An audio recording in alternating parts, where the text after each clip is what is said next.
Todos, bienvenidos, bienvenidas. ¿Se me escucha? ¿Se me escucha? Sí. Al espacio Fundación Telefónica. Bueno, yo soy Pablo Gonzalo, dirijo el área de innovación cultural y de pensamiento crítico de la Fundación, y además de daros las gracias por estar hoy aquí en nuestro espacio, pues también pediros disculpas por este pequeño retraso, porque nuestro invitado de hoy, Paolo Benanti, viene en avión desde Roma y ha tenido un pequeño retraso. Y eso, unido a la lluvia centro de Madrid, pues hace que empecemos con este pequeño retraso, pero lo importante es que está aquí y que contamos con su sabiduría y vamos a poder disfrutar de este evento. Bueno, como sabéis, en el espacio Fundación Telefónica trabajamos de forma habitual en la intersección entre cultura, tecnología, ética.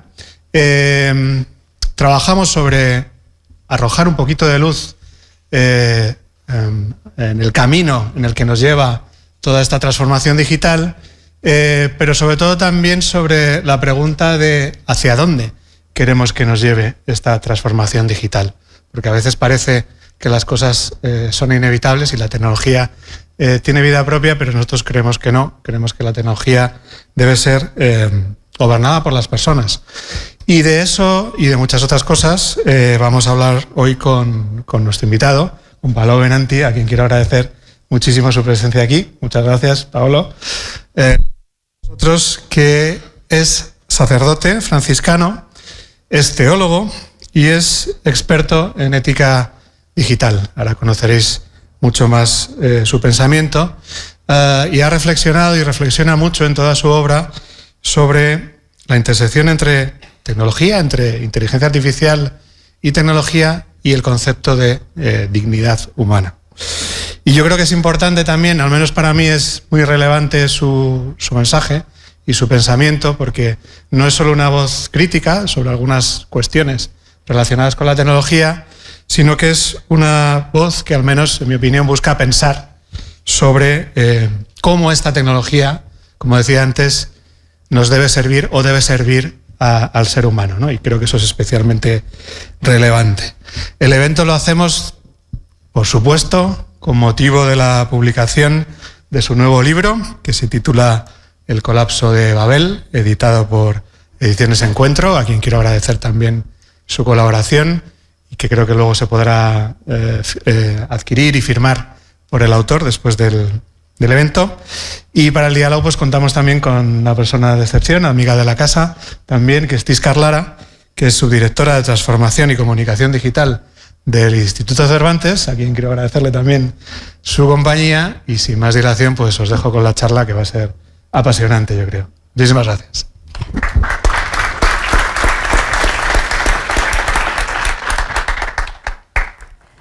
Pues muy buenas tardes, muy bienvenidos todos y todas a pasar pues este rato con nosotros, y especialmente con Paolo Benanti, que es uno de los estudiosos, de los teóricos más interesantes en abordar la relación entre la tecnología digital y las dinámicas sociales, en cómo se motivan y cómo se influyen y cómo se modifican mutuamente, y sobre todo en la evolución de los últimos años, de las décadas de este siglo XXI.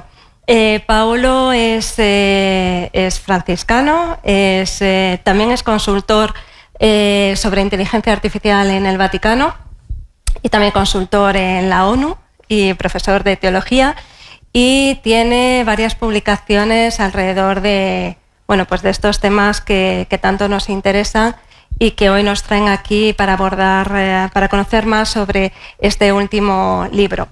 El colapso de Babel, el fin del sueño de Internet, que en cierta manera y esto es una nota personal con la que abrimos, nos ayuda a los demás también a entender cómo hemos experimentado, cómo hemos vivido estos años y esta experiencia de Internet, que también es nuestra, y por qué hemos pasado, al menos yo lo siento así, de cierto entusiasmo, de cierta excitación por una cultura que se estaba construyendo en un momento dado, y porque sentimos cierta desolación, podría decir, por no decir una palabra con una carga más negativa, pero sí cierta desolación en su evolución, y a veces pensamos que puede tener que ver con nosotros, porque antes éramos más jóvenes o éramos más idealistas. A veces yo misma tengo esa duda de cuánto hay de nostalgia o cuánto hay de verdad de hechos concretos que nos han llevado a ello, y eso es para lo que nos ayuda de una manera muy bien documentada, muy detallada, Paolo. Para empezar a conocer mejor el libro, yo te preguntaría, Paolo, de qué sueño de Internet estamos hablando y por qué ese colapso. Son conceptos que ya desde el título toman una posición muy clara sobre lo que quieres abordar en el libro. ¿Qué sueño y por qué ese colapso y por qué esa Torre de Babel? ¿Qué quieres decir con ello? Bueno, en primer lugar, es un placer estar aquí otra vez. Es un placer estar con la editorial Encuentro Madrid en este espacio Telefónica. La verdad es que es un espacio muy especial y siempre me permite sentirme dentro de la modernidad, ¿no? Perdón por no hablar español. Bueno, lo hablo pero muy mal. Seguramente que mejor hablar inglés que itañol, ¿no? Así que, bueno, sería italiano más S, con lo cual, pues eso, mejor inglés, porque si no sería lo que digo, un itañol un poco raro. Entonces, ¿qué ha pasado en los últimos 20 años del siglo pasado para responder a esta pregunta? Pues, por ejemplo, los años 20, por ejemplo, eran como la Belle Époque, un poquito de desfase. Estamos viviendo lo mismo.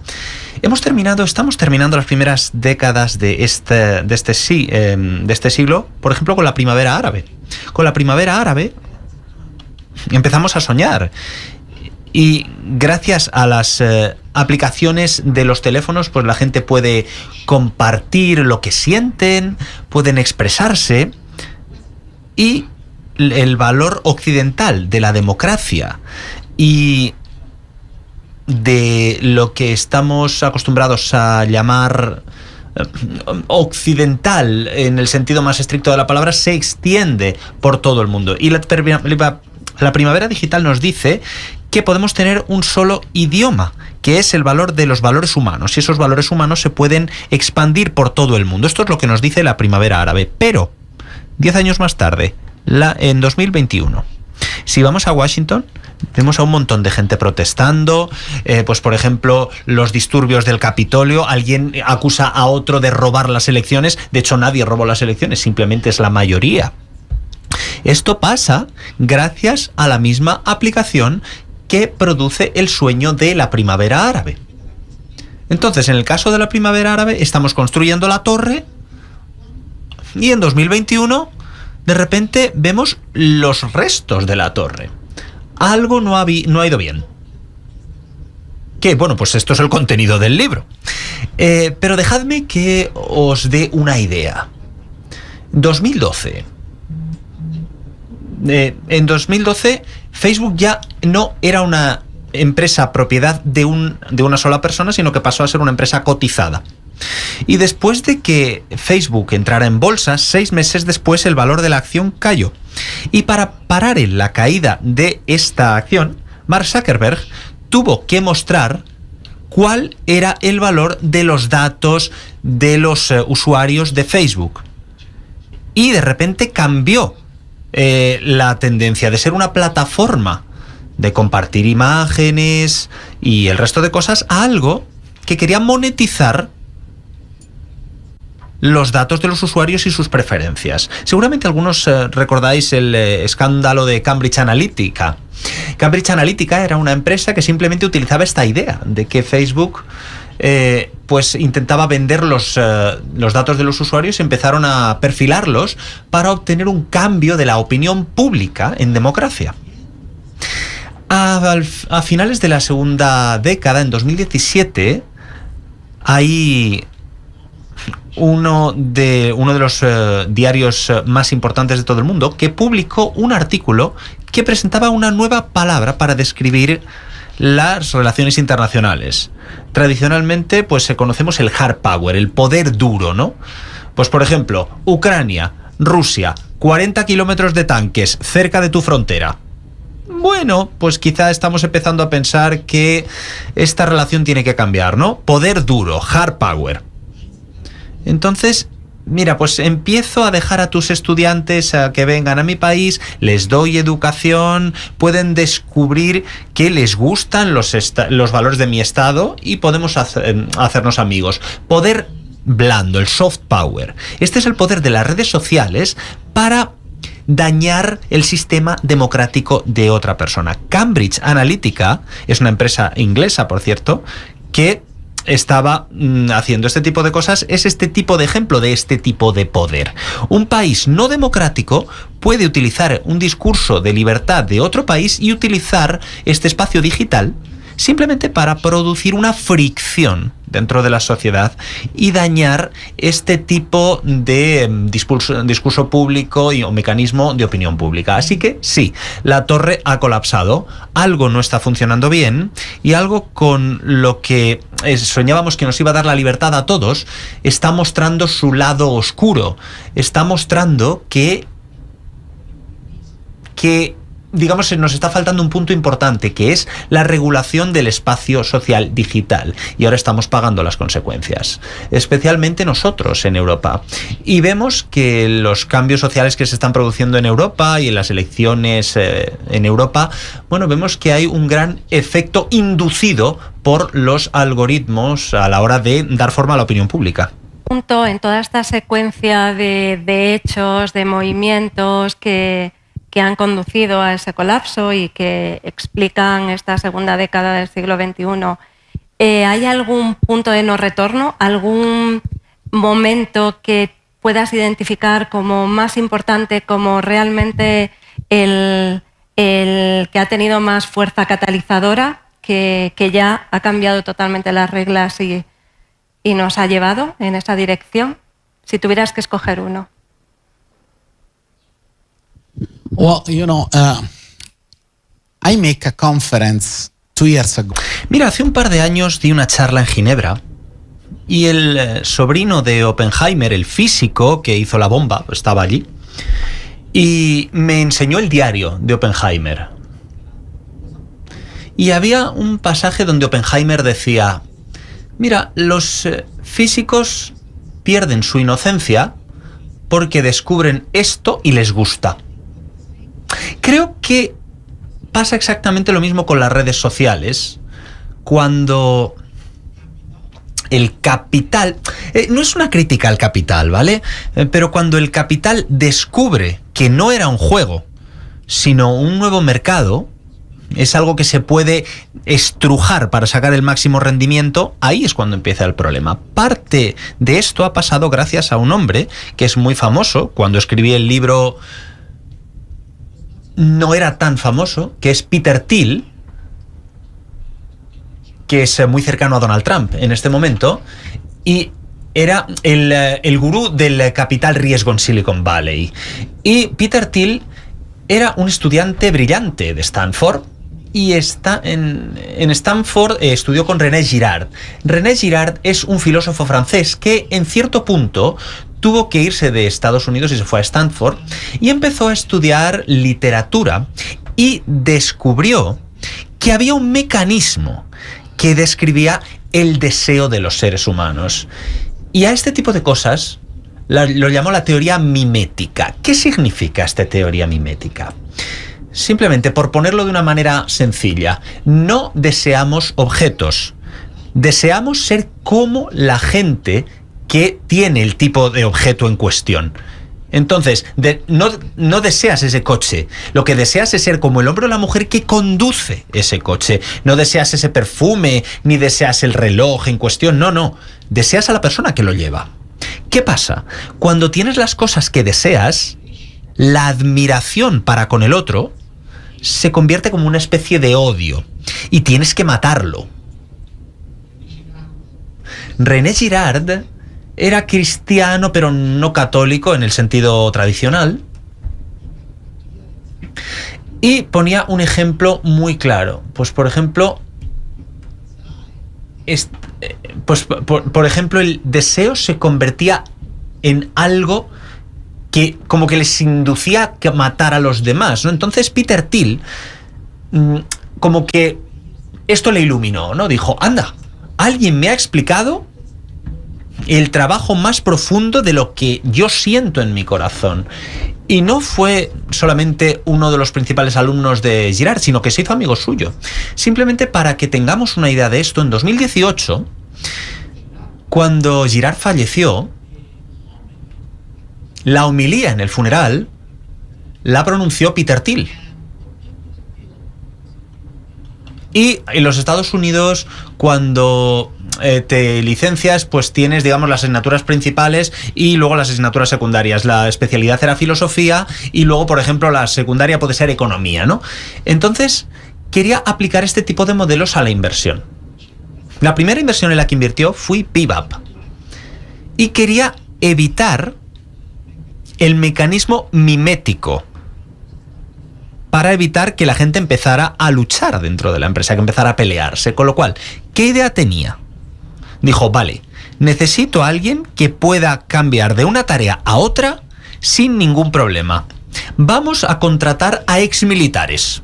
Están acostumbrados a obedecer y a cambiar la tarea sin ningún tipo de problema. Y eso es PayPal. Cuando vio Facebook y vio algo como el botón del me gusta, dijo, anda, el botón de me gusta es el botón de ignición de la teoría mimética.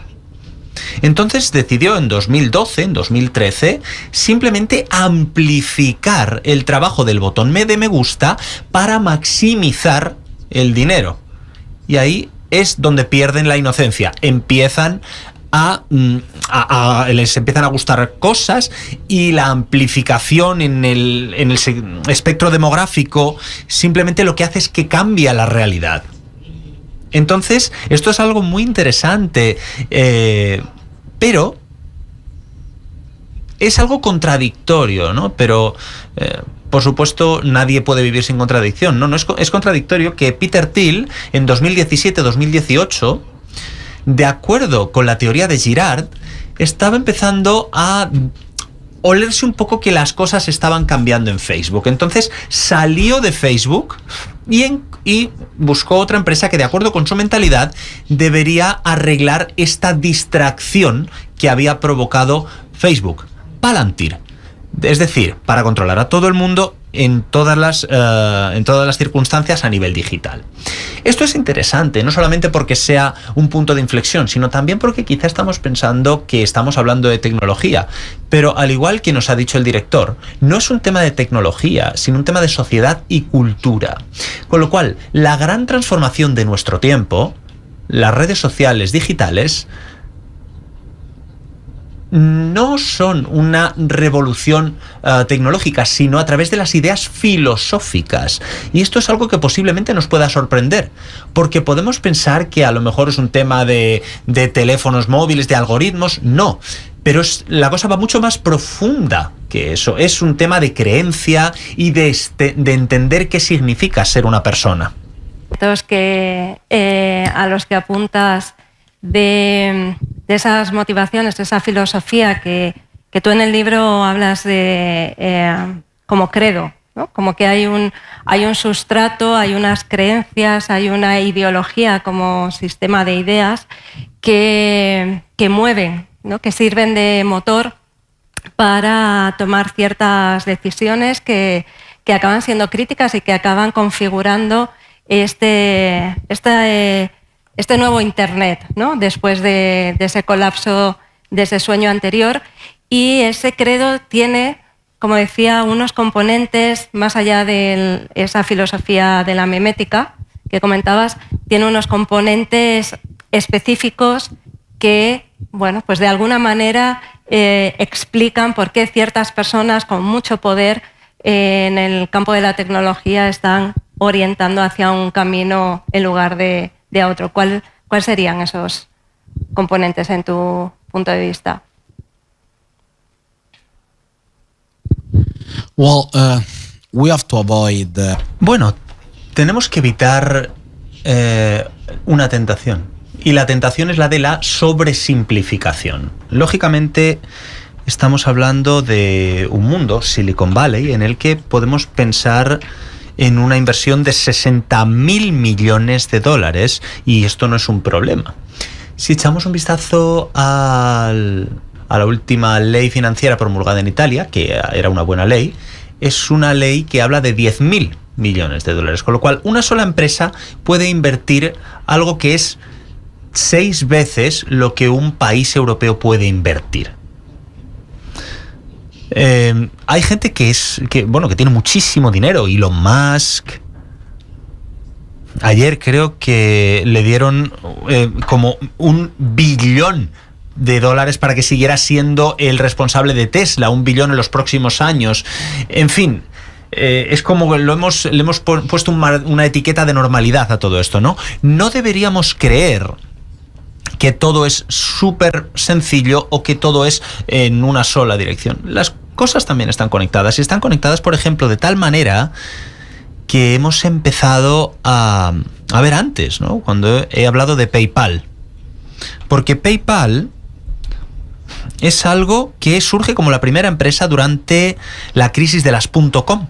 Y con la crisis de las .com está la necesidad de algo nuevo, ¿no? La gente que fundó PayPal son las personas que construyen este tipo de mundo. En PayPal estaba Elon Musk.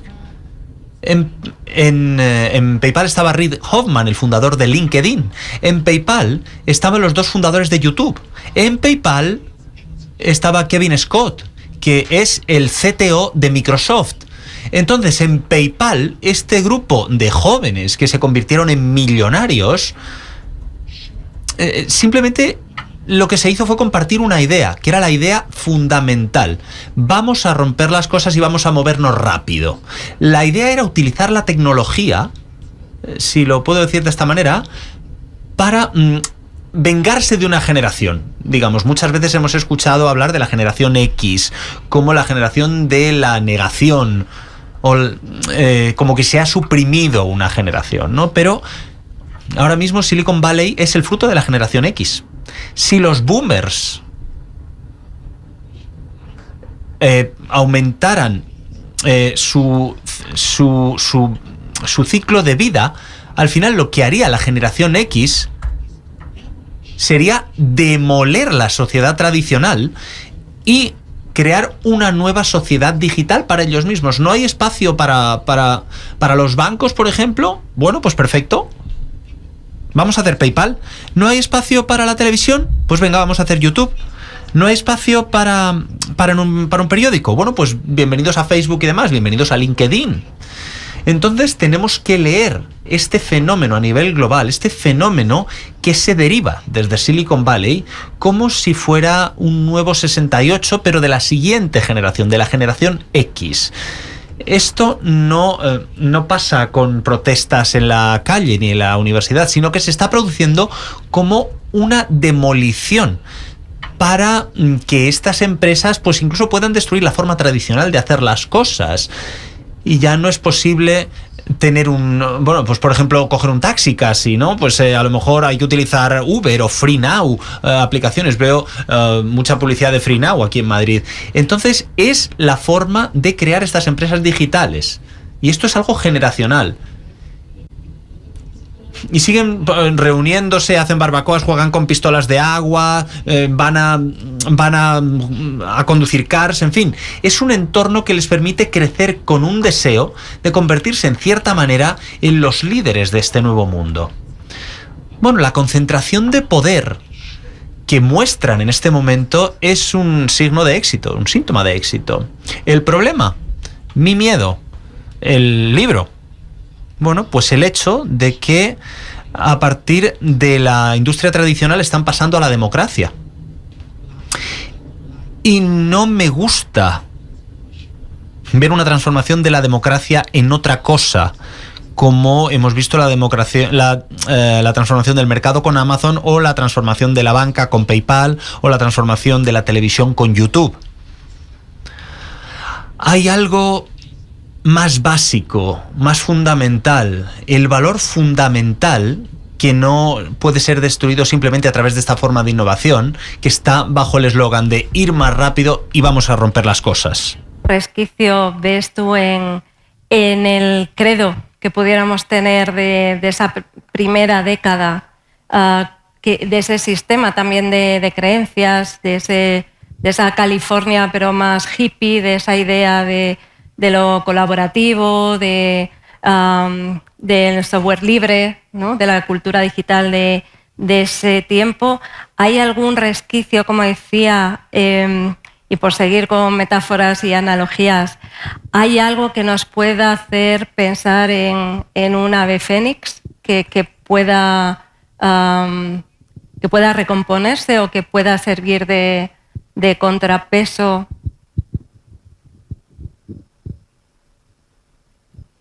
Well, what we are seeing.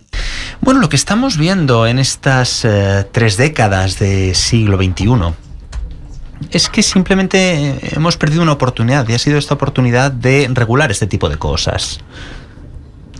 El presidente Macron, por ejemplo, dijo que no es aceptable que dejemos el espacio del debate público a las empresas privadas que ni siquiera pertenecen a Europa. No lo hemos regulado, por muchos motivos. En primer lugar, porque no vimos que este tipo de cosas estaban viniendo. En segundo lugar, porque no nos dimos cuenta de que el mercado estaba entrando ahí. Y en tercer lugar, porque cuando entendimos que también había medios políticos, era demasiado tarde. Y los años 20 terminaron, ¿no? No olvidemos que al finales de la segunda década tuvimos la pandemia. Y la pandemia produjo una gran migración de la gente al espacio digital. Una vez más, pues un ejemplo personal, ¿no? Por comentarlo, pues mi padre nació en 1945, mi madre en 1947. Y había cierta resistencia a los medios digitales, ¿no? Pero durante la pandemia el deseo de hablar con los sobrinos y demás era tan grande que mi madre aprendió a hacer una videollamada con WhatsApp. Entonces, ¿qué significa esto? Que tenemos una gran parte de población que durante la pandemia estaba fuera del espacio digital, que simplemente entró a este espacio digital. Y por eso, ahora mismo, en un periodo mucho más corto, los medios digitales son tan poderosos. Entonces, ¿qué queda del sueño cuando empezamos? Bueno, que todo el mundo y todo era libre. Cuando teníamos internet, no sé cuántos de vosotros conocisteis el primer internet, porque podías hacer lo que querías, podías construir tu servidor web, podías construir tu sistema, pero en cierto punto se produjo la web 2.0 y la calidad de lo que podíamos construir en internet se disparó. Podíamos tener blogs, podíamos tener Gmail, en fin, este tipo de sistemas, pero no es algo que podamos construir. Yo, por ejemplo, hice la primera página web de mi monasterio en 2005, algo así, y puse un ordenador en una esquina con un panel muy grande que se decía no apagar, y ahí estaba la página web. Bueno, no digo cómo los demás frailes me miraban, esto es otro tema, pero bueno, esto era algo totalmente casero. ¿Quién ahora mismo tiene un servidor web? Lo podemos tener el correo gratuito en Gmail, pero ellos nos poseen a nosotros. Es como si fuera un lanzamiento libre, es decir, si no pagas, eres el producto. Los datos que publicas, los datos que liberas, es un valor que sirve para pagar la energía, los recursos, la ingeniería que están funcionando en el software que empleamos. Este cambio a esta tecnología de alto nivel, al final ha provocado una contracción del número de personas que pueden ser libres en Internet y ha provocado una concentración de todo esto y ha cambiado la web para siempre. Con lo cual, deberíamos volver a este mundo de Internet atomizado y democrático. ¿Es posible? No lo sé. No lo sé porque también hay otra circunstancia. El ordenador es una máquina que surgió en la Segunda Guerra Mundial. La primera computadora, Enigma, se utilizó para determinar una ecuación diferencial, una ecuación que nos podía dar la forma de la lente que simplemente concentraba la explosión del plutonio para fabricar la primera bomba atómica. Entonces, si vemos a uno de los primeros ingenieros que hizo la bomba, dijo: ¡buah, esto es increíble! Puede hacer esta ecuación en 30 minutos. 3 minutos de cálculo, 27 minutos para introducir los datos en el ordenador. Entonces ahí estaba el ser humano haciendo todo esto. Pero este primer ordenador era tan grande como esta sala. Y en este caso era un sistema computacional que estaba en una habitación. Y esta era la computerización de la sociedad de los 50 y los 60. Luego llegaron los 70. Si recordamos cómo era la cultura en los 70, todo estaba centralizado, todo se veía como malo, ¿no? El poder para la gente, tenemos que democratizar las cosas. Esto es un poco la contracultura de aquel momento, ¿no? Esta contracultura en Silicon Valley querría simplemente demoler el sistema computacional. Entonces, ¿qué inventaron? El ordenador personal. Y el ordenador personal es un poder computacional para todos nosotros. En los 70 teníamos el ordenador personal. Luego, en los 80, en los 90, teníamos el ordenador portátil. Y a principios de los 2000, a mediados de los 2000, llegó el teléfono inteligente, que ya no es un sistema de computación personal, es un sistema de computación íntimo. Cuando le digo esto a mis estudiantes en la universidad, me miran como una cara, pues así que pone boomer en mi cabeza, ¿no? Entonces les digo: venga, vamos a hacer un experimento. ¿Tenéis un teléfono inteligente? Sí, profe. Muy bien. Desbloqueadlo. Sí, profe.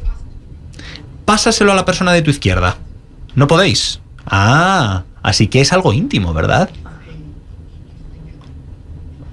Entonces dices: pues oye, lo puedo poner de una manera muy provocativa, ¿no? Seguramente es más íntimo que nuestra ropa interior. Es algo que es nosotros y nuestras cosas. Pero la IA entra en liza. Y ahora todas estas cosas están embebidas de esta IA. Pero esto ya no tiene, digamos, la potencia para poder ejecutar toda la inteligencia artificial que se está desarrollando. Necesitamos un nuevo sistema computacional que llamamos centro de datos, donde están los servidores. Pero esta vez, todo lo que hemos digitalizado va a ser aspirada o robada de nuestro control, por decirlo de alguna manera, y va a estar controlada por el sistema computacional. Este es el reto. Este es el nuevo movimiento del péndulo, en el que este tipo de sueño inicial de democratizar los ordenadores ahora mismo está volviendo y se está convirtiendo en una de las fuentes de poder más centralizadas del siglo XXI. Cuando digo esto de esta manera, a uno de los principales consejeros delegados de las grandes tecnológicas me mira, sonríe y me dice: bueno, a veces esto pasa.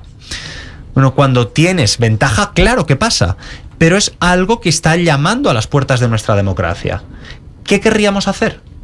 Ahora, ya no hay muchas cosas en nuestro bolsillo. ¿Por qué? Porque este dispositivo lo tiene todo, desde tarjetas de crédito, seguramente a lo mejor hasta la llave del coche, un montón de cosas diferentes. ¿Todas estas cosas deberían ser propiedad de otra persona? ¿Deberían ser monopolizadas por el poder computacional de otra persona? Bueno, pues esto es para el siguiente libro de abril, ¿vale? Estoy hablando con el editor. Muchísimas gracias por escucharme. Claro que sí, es poder computacional. Ya no es un ordenador, es poder computacional. Y el problema de todo sistema constitucional es tener una coexistencia de diferentes poderes de tal manera que respeten el Estado de Derecho. Este es el reto. ¿Podemos soñar con algo así?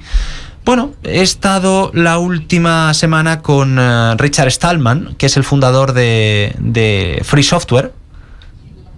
Él me quiere, yo lo quiero. En fin, es una persona excepcional con un gran corazón. Me ha dicho, en un momento no sospechoso en absoluto, algo que es un problema. Nosotros tenemos el hardware, pagas 1.500 euros por esto, pero simplemente tienes una licencia sobre el software. No posees el software. Y si no eres propietario del software, ¿eres el propietario de este cacharro? Porque estamos en Europa y Apple está luchando con la Unión Europea. Entonces yo pago por hardware y no me da esta función porque no quieren. Pero yo he pagado, pero no es mío. Bueno, intentad conducir un Tesla. Si alguien mejora o actualiza el software, estamos fastidiados. ¿El Tesla es nuestro? Sí, seguramente la batería sí, pero sin el software ya no es un coche. Entonces, este es una nueva frontera de retos que no es fácil de regular, porque hemos sido muy buenos a la hora de regular objetos tradicionales que tengan una consistencia y una duración en el tiempo. Una pistola, por ejemplo. Sé que si voy al aeropuerto de Madrid, pues no me puedo llevar un rifle. Pero si esto es algo que está definido por el software, puede ser una herramienta, puede ser un arma con una actualización de software sencilla, ¿de qué forma podemos regularlo? ¿De qué forma nuestra democracia occidental, que surgió después de uno de los siglos más sangrientos, el siglo pasado, de qué forma podemos contener esta transformación y hacer que podamos coexistir con esta nueva ola de seres digitales? Bueno, ya sabemos cómo suena el colapso de Babel. Ahora tenemos que construir una ciudad distinta. De regulación, que llegamos tarde a una regulación que podría haber sido interesante en su momento, pero hay una necesidad, ¿no?, y oportunidad de regulación de todo lo que tiene que ver con los derechos digitales, que es algo que también tratas en tu libro. De hecho, esto lo conecto con un investigador español, Rafael Yuste, que estuvo aquí hace 3 meses también en una charla como esta. Él habla y él promueve la protección de los neuroderechos, y habla de 5 neuroderechos, como puede ser la privacidad mental o el acceso justo a la capacidad de aumentar nuestra capacidad neuronal. De hecho, en unos días también se va a inaugurar aquí una exposición sobre derechos digitales. Tú hablas de derechos cognitivos. Creo que al final, estamos hablando casi de lo mismo, de cuestiones muy, muy parecidas.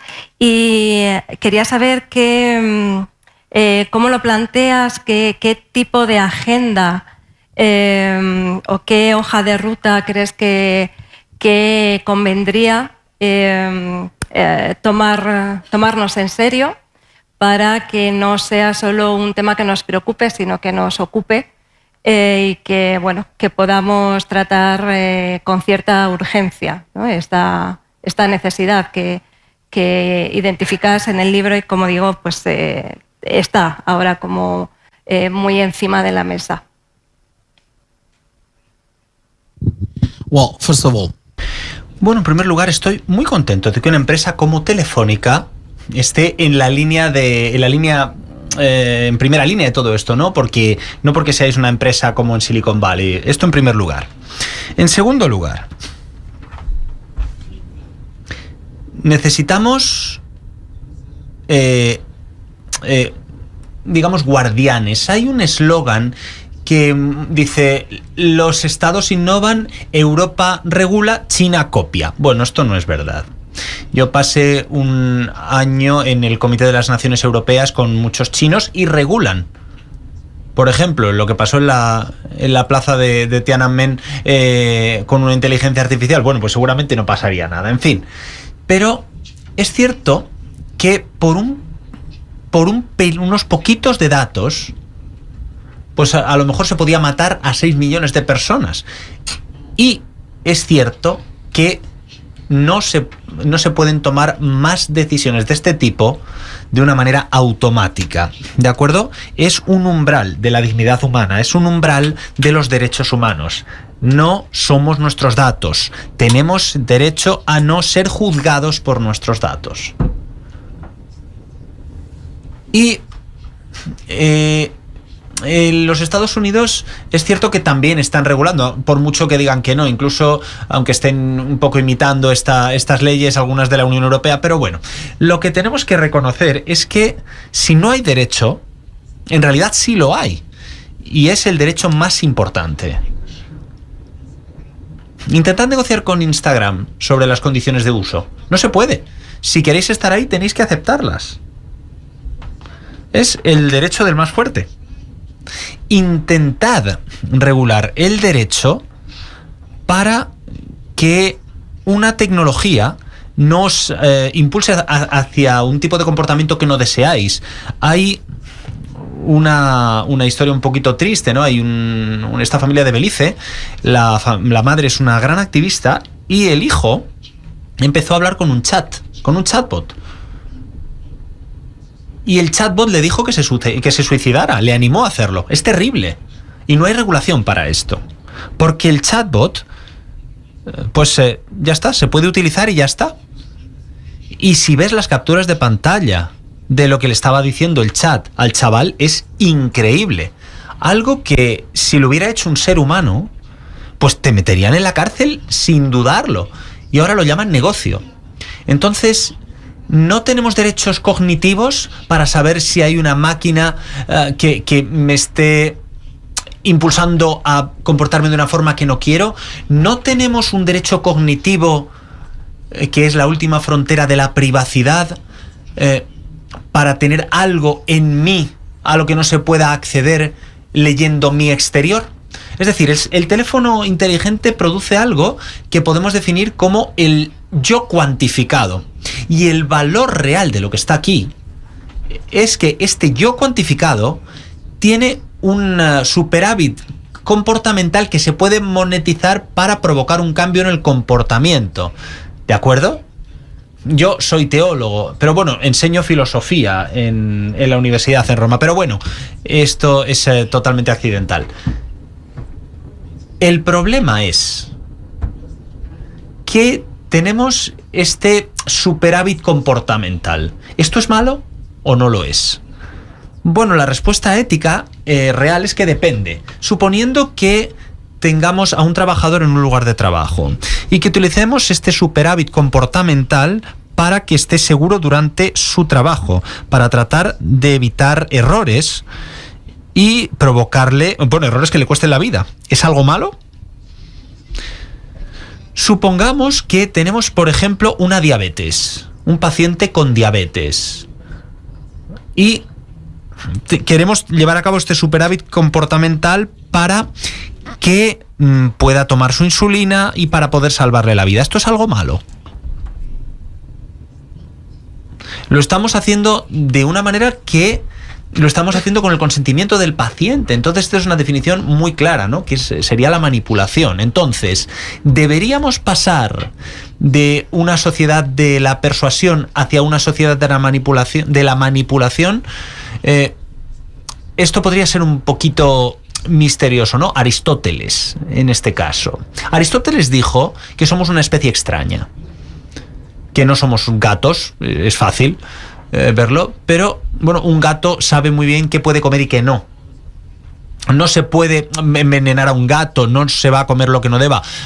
A nosotros no funcionamos así. Yo, pues por ejemplo, cuando estaba en la escuela, pues es cierto que los chavales estaban dibujando setas rojas con puntitos blancos. Y a lo mejor alguien me convence de que no es bueno comerse esa seta. Aristóteles llama esto persuasión. He utilizado la razón para convencerte de algo. Esto es persuasión si te digo que si tienes COVID, si bebes vinagreta, pues que esto no te va a ayudar. Esto es persuasión, porque hay un razonamiento racional que dice esto. Pero hay otra forma de cambiar el comportamiento de la gente, que se llama manipulación. Bueno, pues por ejemplo, la publicidad a veces es manipulación, pero construimos esta sociedad de acuerdo con la persuasión. Tenemos escuelas, en la escuela yo no te quiero manipular, lo que quiero es persuadirte. Cuando te enseño física, no quiero que manipularte para que no saltes por la ventana. Lo que quiero es explicarte qué pasa cuando te caes de un sitio. Entonces luego puedes tomar tu propia decisión. El poder de alguien, si no ponemos en liza este derecho, es transformar el elemento fundamental de nuestra sociedad, de la persuasión, de una sociedad de persuasión, a una sociedad de la manipulación, a una sociedad manipuladora. Posiblemente sería más eficiente, ¿no? Alguien podría controlarlo todo, pero ¿seguiríamos estando felices? ¿Seguiríamos siendo una sociedad en la que deseamos vivir? Bueno, empezamos la primera década de este siglo hablando de este sueño. Empezamos o seguimos hablando de lo que la economía había hecho sobre este sueño en la segunda década, y esta tercera década estamos hablando de geopolítica y política, del mundo digital y de la computación, que se han convertido en una fuente de poder, y el debate es política y geopolítica. Ocupa ahí el posthumanismo, que tú has tratado bastante en tu anterior libro, en este libro en la era digital. También lo tratas en este último, del colapso de Babel. Tienes, de hecho, tu investigación, tu tesis doctoral ya fue sobre el concepto del cyborg. ¿Qué lugar ocupa en este dilema? ¿Cómo ves que se está afrontando?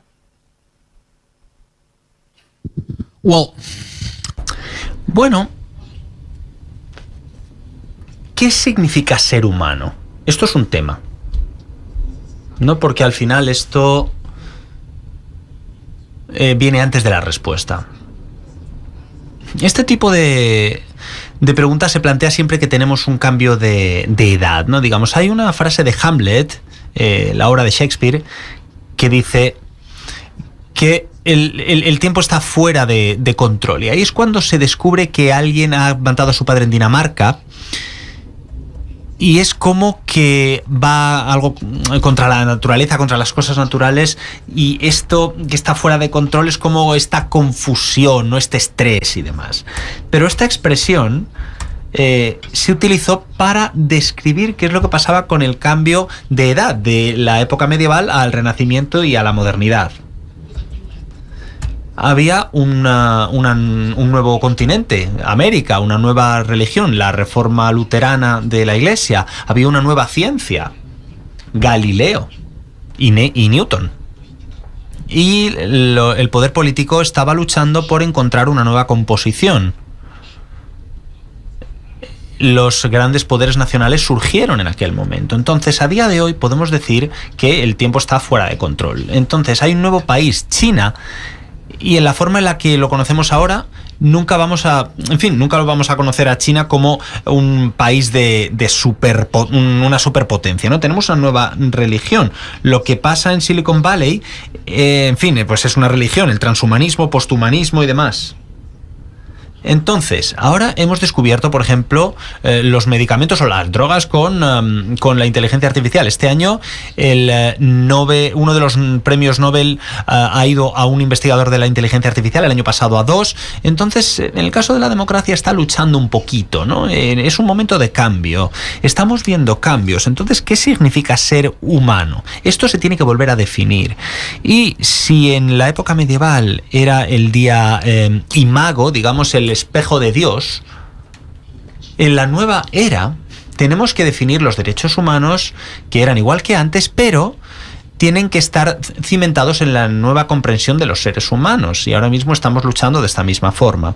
Cuando entramos en la modernidad, se preguntaban ut si Deus non daretur, es decir, si no tenemos Dios, ¿qué pasa?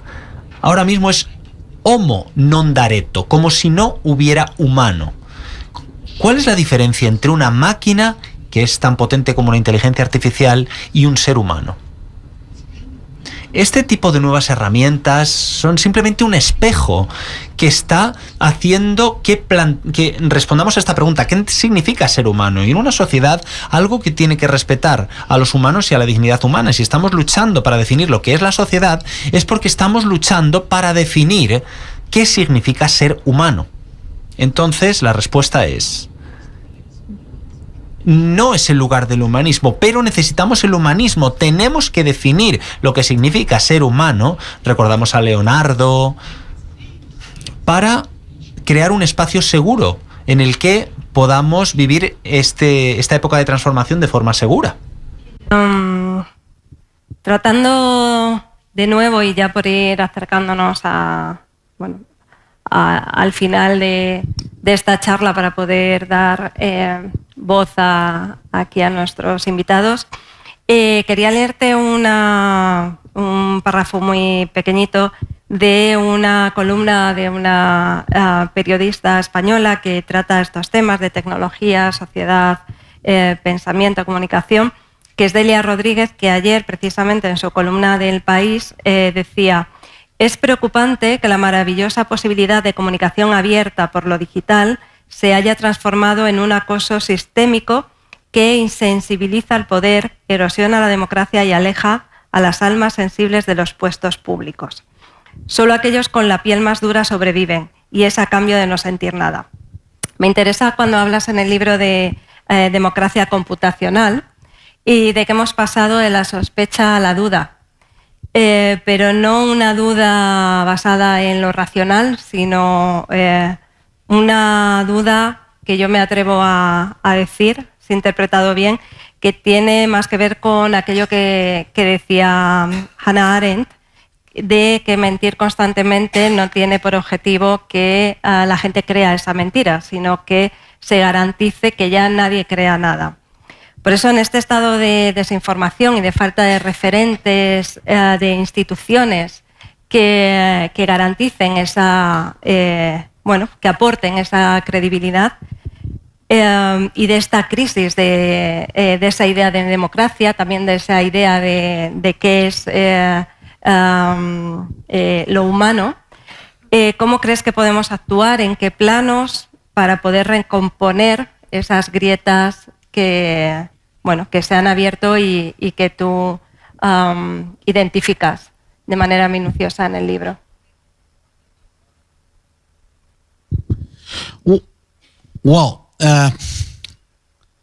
The first thing is to... Bueno, lo primero es responder a la pregunta: ¿cuál es la diferencia entre la función y alguien que existe, ¿no? Y esto es algo que es la diferencia un poco entre el ser humano y la máquina. Entonces, por ejemplo, vamos a imaginarnos un pato y un secador.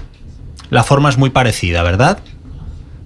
Pero yo puedo apagar el secador y puedo volver a encenderlo. Si apago el pato, pues simplemente nos podemos poner morados de pato esta noche. Esto es porque es algo que existe. Nosotros existimos, no somos una función.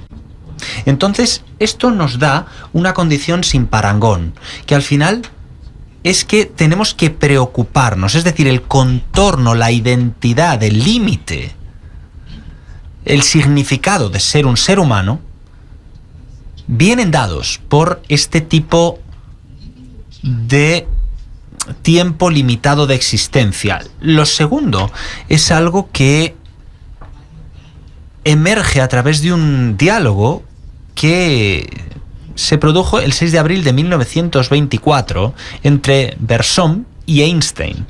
Durante este diálogo sobre el tiempo, Einstein era muy cabezón y se puso un poco borde con Bergson. Alguien dice que Bergson no se lo tomó muy bien y no permitió a Einstein ganar el premio Nobel en física, sino en otra categoría. Pero lo que pasó es que Einstein dijo: el único tiempo que existe es el miserable. Entonces Bergson dijo: bueno, tenemos un problema porque tenemos un tipo de tiempo diferente. Imaginemos que tomamos la música. Se puede dividir la música en cada momento, en cada nota. Cuando se digita, ¿no? Una partitura es lo que se hace. Pero cuando oímos música, lo que se nos da no es una secuencia sencilla de notas, sino que es algo que surge a partir de la duración de la música. La duración es una cualidad que nos pertenece a nosotros. Lo mismo pasa un poco con el dolor. La experiencia del dolor es algo que está conectado con la duración. Bueno, la máquina de Turing, por ejemplo, creada a partir de una serie de células divididas en las que puedes operar a través de símbolos. Eso no tiene continuidad, no tiene duración. Es una fragmentación de distintos momentos. Entonces, es tan rápido que no lo vemos, pero no hay duración.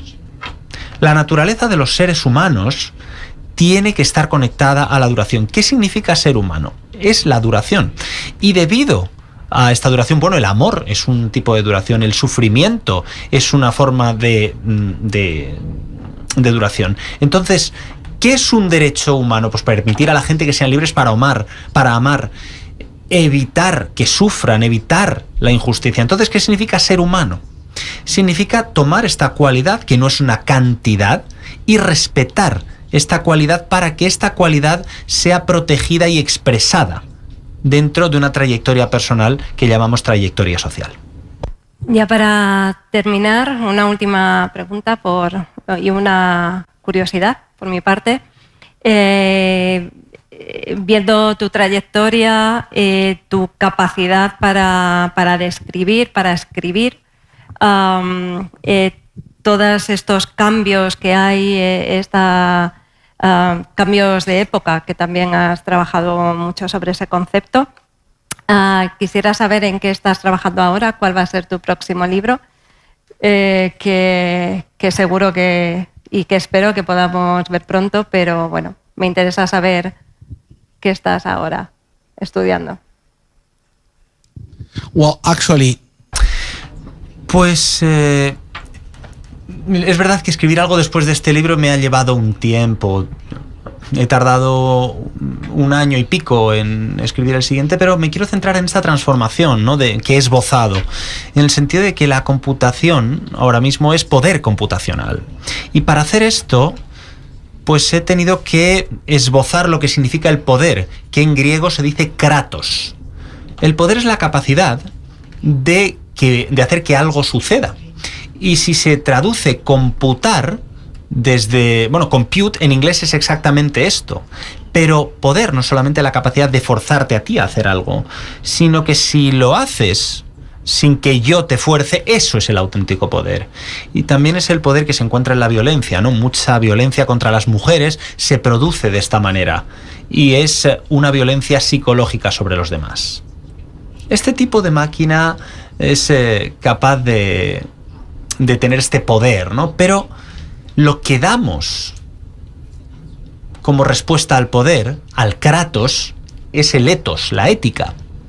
Entonces, el libro está empezando a esbozarse con esta idea del poder, esta idea de la ética para contrarrestar este poder, y está planteándose, ¿qué pasa si hay un poder en la tecnología? ¿Qué pasa si hay ética en tecnología? Entonces luego vamos a la computación. Y vamos a ver cómo la computación se convierte en el poder, porque se convierte en este poder para modelar la sociedad con algoritmos y con historias computacionales en general. Entonces, esto acaba sobre la idea de la ética de la tecnología y la ética del poder computacional. Terminé el libro hace un par de semanas, debería salir en italiano en abril.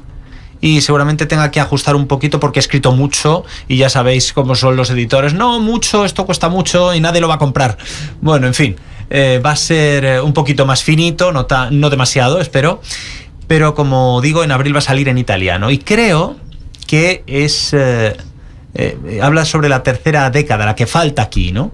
Pero bueno, tendríamos que pasar la mitad de esta tercera década, ¿no? En primer lugar hablamos del sueño, la segunda década del colapso, la tercera década es el poder década del poder, la ética y su lucha para mantener este tipo de poder computacional para que sea compatible con nuestra sociedad. Personalmente, yo no quiero perder nuestra democracia. Yo estoy listo para perder pues, las llaves o la tarjeta de crédito. No tengo una, por cierto, pero bueno, simplemente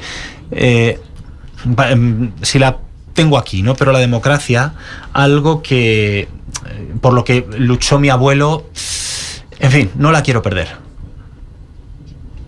No quiero perder o no quiero malgastar la gran cantidad de sangre que se derramó en el siglo pasado para garantizar un espacio que nos dé paz y prosperidad. Así que espero que el libro sirva para dar esta idea, ¿no?, de que tenemos que crear cierta salvaguarda para esto. Para tomar esa toma de conciencia. Muchas gracias.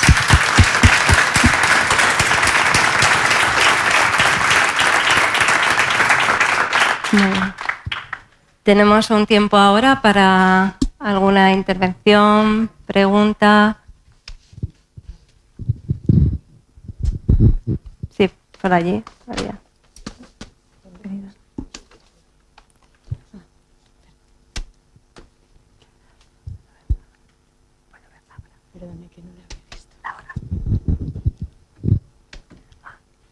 Buenas tardes, no sé si lo puede traducir directamente. Enhorabuena por la charla, ha sido impresionante y hemos tratado de seguir todo lo que decía. Yo no lo he conseguido. Y la pregunta es, no entiendo muy bien a qué se refiere al final de su charla por poder computacional y qué valor le da o compatibilidad le da con lo que se ha dado en llamar o el humanismo o lo que queda del humanismo. La pregunta es muy directa. En el título de su libro habla del colapso de Babel. La historia de la Torre de Babel está en Génesis 11. Y cuando se habla de el castigo que inflige Dios a los humanos por querer ser como Dios, les da la posibilidad o les condena a la multiplicidad de lenguas y los esparce por la faz de la tierra, o eso es lo que el discurso oficial dice de ese pasaje.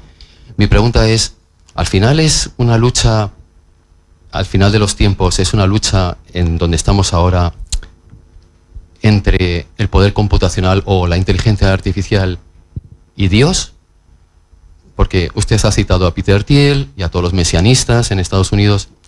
Al final es como una vuelta a una cierta teología política en lo que tenemos, un poco extraña, pero al final, ¿qué es lo que está en cuestión? O sea, ¿qué Dios y qué demonio están luchando ahí al final de los tiempos o en este tiempo en el que estamos? ¿Es el poder computacional, la inteligencia artificial fuera de control contra Dios mismo o es contra, simplemente usted lo diría que es contra lo humano o los humanos? Si me lo puede aclarar. Perdón por si la pregunta es un poco confusa, pero intento pensar a ese nivel. Muchas gracias. Well, first of all, thank you. Bueno, en primer lugar, muchas gracias. Tenemos un primer capítulo aquí para describir que cuando se utiliza la Torre de Babel no me refiero a esto, con lo cual todo el tema de Dios que ha comentado no está aquí. Se trata de los seres humanos. Entonces, el uso de la Torre de Babel en este caso es la lectura que en la Biblia habla de la sabiduría, de la sapienza. Y hay, digamos, como un aprendizaje a través de la Biblia, ¿no? Y ahí es donde la fe y la razón pueden funcionar juntas, ¿no? Entonces, la Torre de Babel es simplemente un proyecto humano que tiene que sacrificar a otros humanos para satisfacer su idea. Es, bueno, las imágenes perfectas de una ideología. No es algo que esté relacionado con Dios o con el castigo de Dios. Con lo cual, no hay miedo a Dios en lo que estamos diciendo y es mucho más filosófico, más que teológico, ¿no? Utilizo las imágenes de Babel porque es una imagen que pertenece a los elementos centrales de nuestra cultura. Si digo Babel, pues todo el mundo entiende la Torre de Babel, ¿no? Y es algo que ha colapsado. Era a lo mejor un sueño de los hombres que no ha funcionado, pero no me estoy centrando en Dios, en el castigo o en estas cosas. Es simplemente el fallo del proyecto, el fracaso del proyecto humano, cuando este proyecto humano está basado en elementos no realistas. Este es el sentido que le quiero dar. Y el título, bueno, pues creo que es un poquito sexy, si me permites, ¿no? Pero este es mi punto de vista. Y si me has preguntado esto, pues funciona porque ha generado curiosidad. Entonces, cierro el tema de Dios porque no está aquí. Si volvemos a Peter Thiel hace un par de semanas, o posiblemente hace un mes, escribió un ensayo muy largo en una revista que se llama First Things, Primeras Cosas. Es la revista más influyente para el sector conservador de la Iglesia, y el título era El Anticristo. No estoy hablando de Dios, pero veo que un capitalista de riesgo ha construido muchas empresas tecnológicas y que siente esta necesidad de utilizar un lenguaje religioso para describir la dirección de la nueva sociedad. Esto es interesante. A lo mejor es Peter Thiel que se está convirtiendo, no lo sé. Pero si Peter Thiel habla de una lucha apocalíptica, algo que puede producir la distracción de todo, tengo la sensación de que tenemos que controlarlo porque posiblemente no sea real, pero esto puede tener unas consecuencias nefastas. Entonces, este es el motivo por el que este nuevo lenguaje religioso que se deriva de Silicon Valley es tan interesante. Y no es un tema de fe, de ángeles, de demonios y demás, sino que es un tema de... Bueno, antes no era así la cosa, ¿no? ¿Por qué ahora sí? ¿Qué está pasando? Vamos a investigarlo.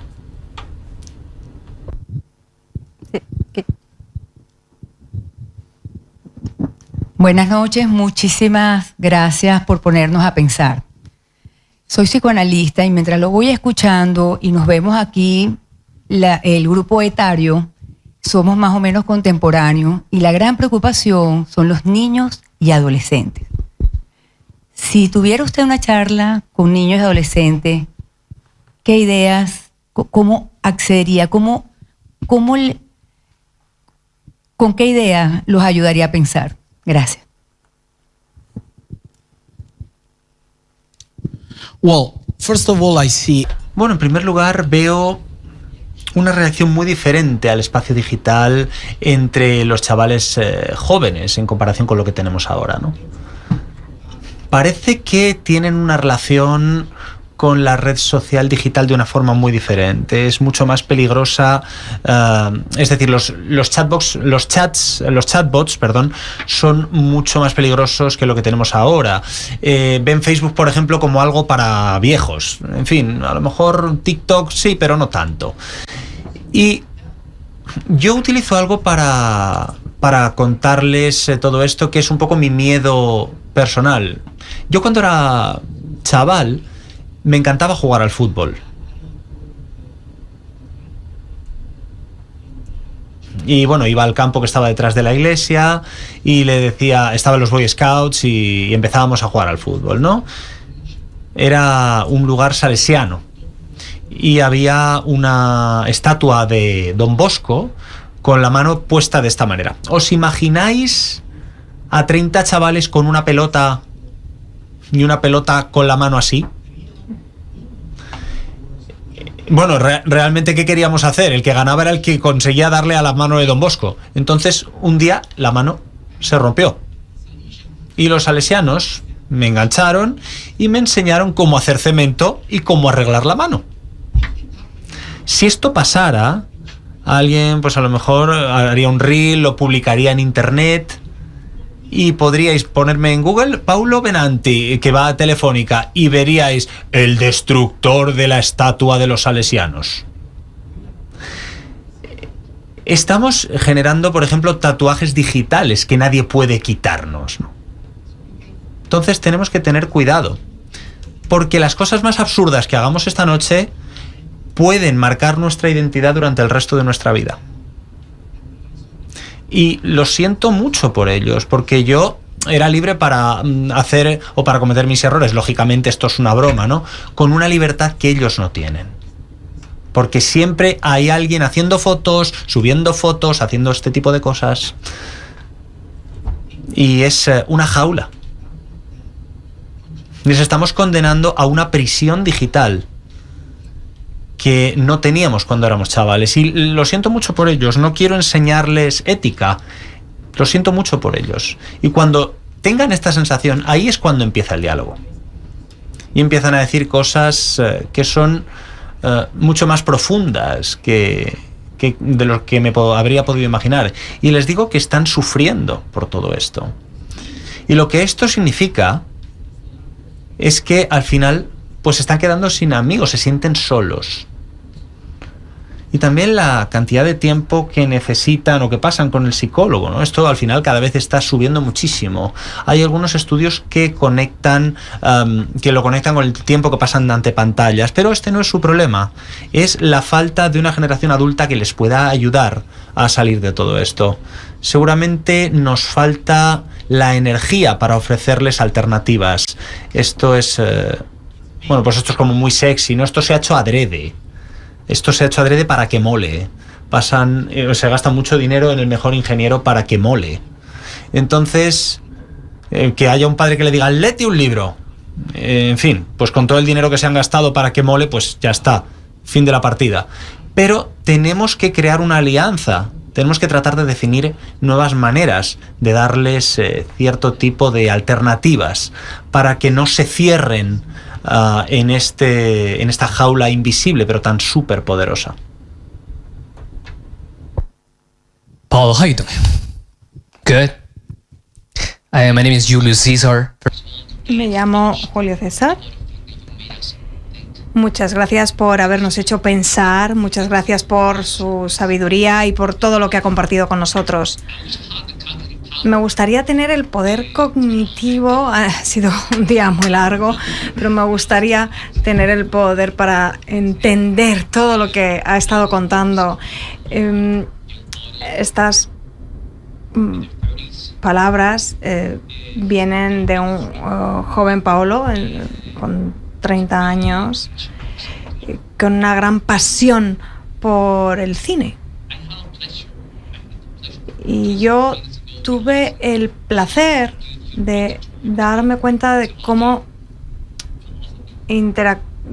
relacionas la filosofía, la neurociencia. Es fascinante.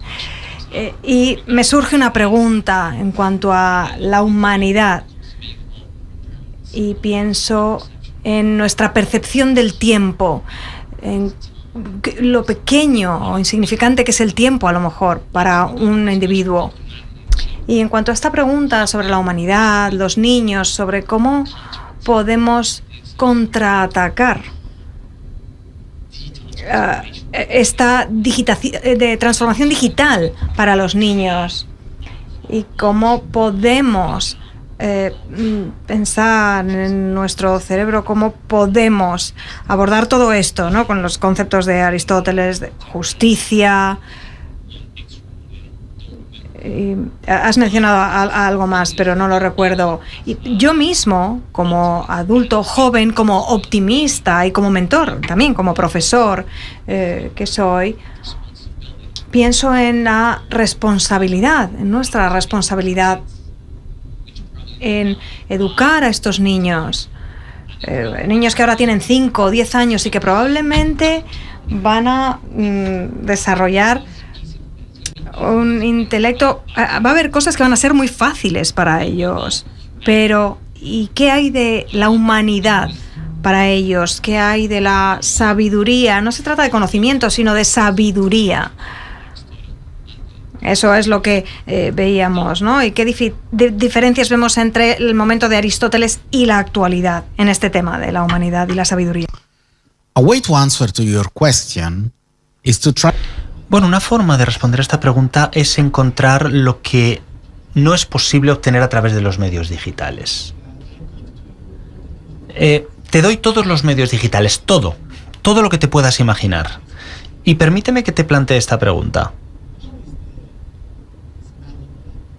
¿Cómo huelen los limones? ¿Puedes sentir el olor de los limones con un medio digital? Hay una cualidad de la experiencia humana que no se puede digitalizar. Esta es la dirección de la respuesta a tu pregunta.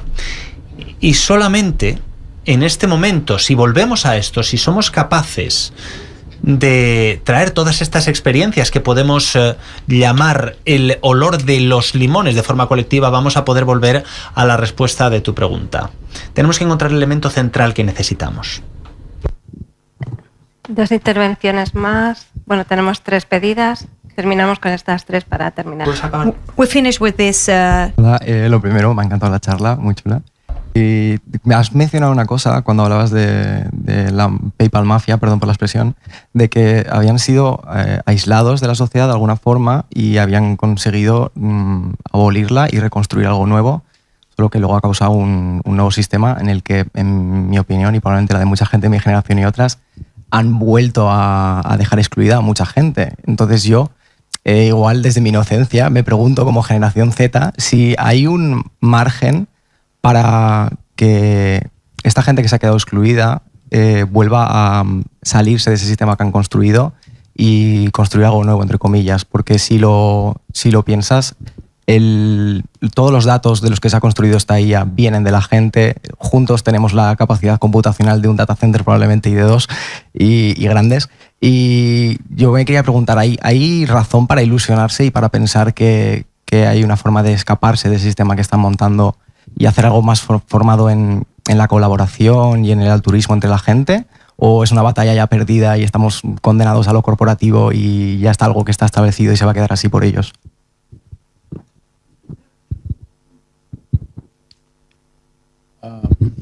Well, Bueno, lo que decías es mi sueño, en realidad, ojalá ocurra así.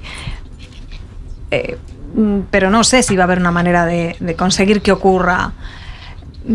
Toda esta digitalización, estos productos digitales que llegan a nosotros solo tienen un objetivo: eliminar la fricción.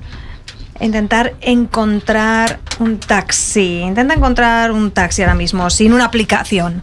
O intenta encontrar un restaurante sin una aplicación.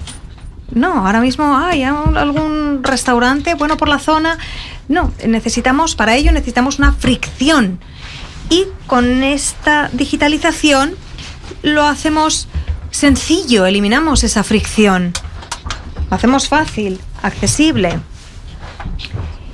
Y no sé si hay una manera de luchar contra esta experiencia de no fricción. Porque nos están obligando a ir en camino a esa fricción. Y esto tiene sentido cuando existe esa fricción, cuando se establece esa fricción. Pero esto es algo de lo que no podemos convencer a nadie. No podemos convencer a nadie de que haga esto. Normalmente las generaciones mayores tienen esa debilidad, ¿no? Y esto parece que tiene sentido, pero esta digitalización está intentando cambiar eso. Y esa experiencia de no fricción es muy atractiva y es algo que funciona como el opio para las generaciones jóvenes. Lo que fue la heroína para las generaciones de los 70. Y ahora probablemente está ocurriendo con estas nuevas tecnologías.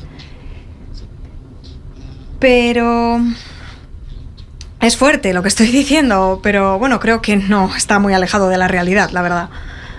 Si vemos TikTok, por ejemplo, ¿no? Por basarnos en algo de tu generación, TikTok es de ByteDance, es la misma app en el mercado chino. Es el nombre de otra aplicación. Y las aplicaciones son las mismas, pero TikTok es para el mercado occidental y está promocionada por influencers. Dengue está hecha para promocionar el bien público, y valores en este sentido. Así que saben que la aplicación, que la app tiene un poder. Y cuanto más fricción hay, menos poder. Y esa es la capacidad de ir en esta dirección, de no dar poder a la sociedad para conseguir ese cambio, sino que están intentando empoderar lo que creen que es bueno. Y este es el límite. Si una generación no dice basta, desenchufadnos de esa experiencia de no fricción, no vamos a utilizar esos medios digitales, sino que lo que hacen es aceptar que hay experiencias con fricción y que son las experiencias fundamentales de la vida humana. Creo que todas las madres han pasado por una experiencia de fricción, ¿no? Que sería dar vida a un nuevo ser, que por supuesto es una gran satisfacción, pero que viene con un gran dolor también. Y ahora, sin embargo, nos dicen que lo que tenemos que conseguir son experiencias sin fricción. Y bueno, en torno a esto es a lo que gira lo que estabas preguntando. Gracias por las reflexiones. A propósito del título del libro, me voy a quedar con la palabra colapso en particular. Es una palabra que también ha usado recientemente le dieron el premio Príncipe de Asturias usted conocerá al filósofo y también creo que es teólogo Bill Jung Han, y decía que él creía que estábamos a punto de un colapso y que él estaba esperando que llegara. Entonces le pregunto si usted también, más allá del título del libro, si piensa que realmente estamos al borde de un colapso y si usted también lo está esperando, con esperanza quizás, que esto suceda. Esto por un lado, y por otro lado respecto a la inteligencia artificial, y dado que su especialidad es la ética, ¿cómo ve usted que la humanidad parece que está poniendo, como antes se ponía en manos de Dios la vida, se está poniendo, parece que en manos de la inteligencia artificial? Incluso se le está pidiendo la eternidad a la inteligencia artificial. Gracias. Thank you. The first... Muchas gracias. La primera pregunta es muy fácil. El título en italiano es Crollo y en español se ha traducido como colapso. Así que en realidad, bueno, le conozco, sí que le conozco y me gusta, pero mi intención no era hablar de ese colapso o señalar en la dirección de un colapso. En italiano es un título más abstracto, es más general, por decirlo de alguna manera. Pero sí podríamos hablar de un cierto colapso, pero más al modo de un contrato social. Quiero decir, no quiero caer en sobreanalizar esto, pero el efecto de la evolución digital en la segunda década fue un colapso del contrato social. ¿Qué es el contrato social? Viniendo para acá, he cogido un avión y estaba seguro de que cuando dijeron, bueno, ya podemos volar, lo habían arreglado, que el piloto tenía todo claro, que estaba todo solucionado, y este es el contrato social. He encontrado agua aquí y la he bebido sin preguntar, ¿este agua está buena o a lo mejor no? Esta idea de lo que puedo esperar de los otros en la sociedad. Si vemos lo que ocurre con esta sociedad digital después de la pandemia o durante la pandemia del COVID, cuando empezamos a monetizar algunas tendencias contra la vacunación, ¿vale? Y esperábamos, teníamos que convencer a la gente de que se tenía que vacunar, y se empezó a consumir el contrato social, ya no se creía en los médicos, en lo que nos estaban diciendo, y la contaminación de todo esto es que se genera un conflicto social que sigue vivo a día de hoy. ¿Puede esto ser un colapso del contrato social? Por supuesto. Tenemos que construir un nuevo contrato social, tenemos que construir algo que me permita creer en el otro, que me permita construir una sociedad que pueda responder a los desafíos de hoy en día. Y en ese sentido, colapso sí. Y volviendo al tema de la inteligencia artificial, hay mucha narrativa en torno a la inteligencia artificial. Por supuesto que tratamos la inteligencia artificial como si fuera un oráculo, incluso una divinidad, en cierto modo. Pero la limitación que tenemos hoy en día es que el tiempo máximo en que una IA puede realizar una tarea con un 80% de aciertos es 26 minutos. Así que estamos muy lejos de llegar a esa superinteligencia artificial que nos pueda conquistar. Pero esto no significa que no podamos ser lo suficientemente estúpidos como para permitir que parte de este sistema desequilibre nuestro sistema. Pero bueno, esto es un problema muy antiguo en realidad, en la faz de la Tierra. Y es verdad que hay desafíos que nos pueden llevar a un colapso si tomamos decisiones no inteligentes. Muchas gracias. Una última. Hola, Paolo, soy Daniel. En primer lugar, me ha encantado la entrevista. Has hablado del poder de la tecnología y de cómo puede manipular a la sociedad en la que vivimos hoy en día. Pero ¿dónde deberíamos establecer los límites? ¿Quién debe establecer los límites? ¿Dónde está nuestra libertad? Cuando, no sé, el presidente o el fundador de ChatGPT o de cualquiera de estas empresas pone un límite o establece los límites a nuestra manera de pensar, nuestra manera de expresarnos en sus plataformas. Esa sería mi pregunta.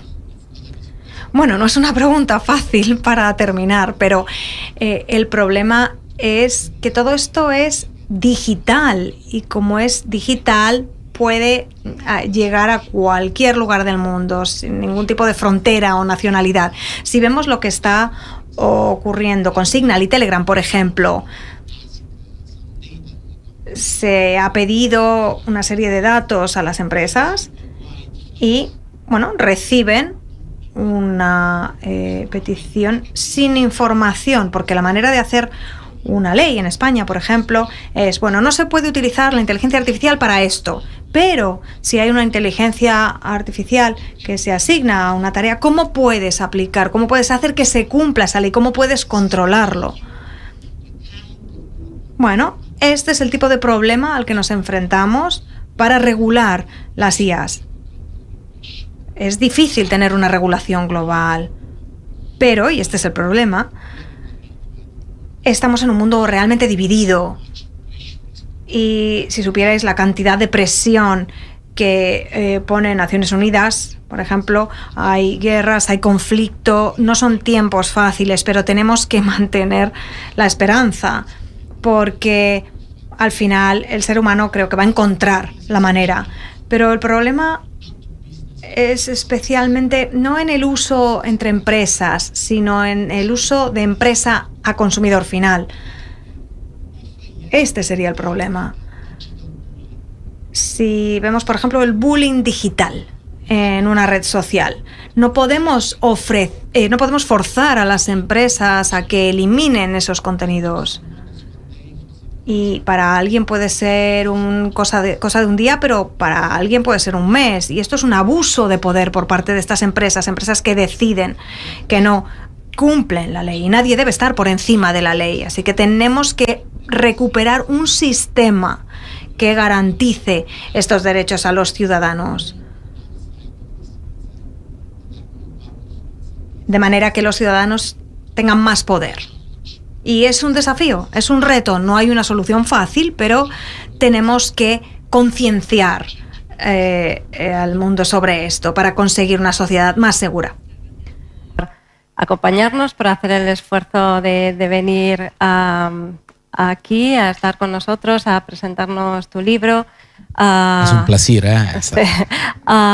Bueno, pues a iluminarnos, a darnos a pensar en muchas cuestiones que son críticas y que son fundamentales para todos nosotros como sociedad. Y bueno, pues bienvenido para ese próximo libro también en el que estás trabajando. Esperamos. Gracias, gracias. Gracias a todos.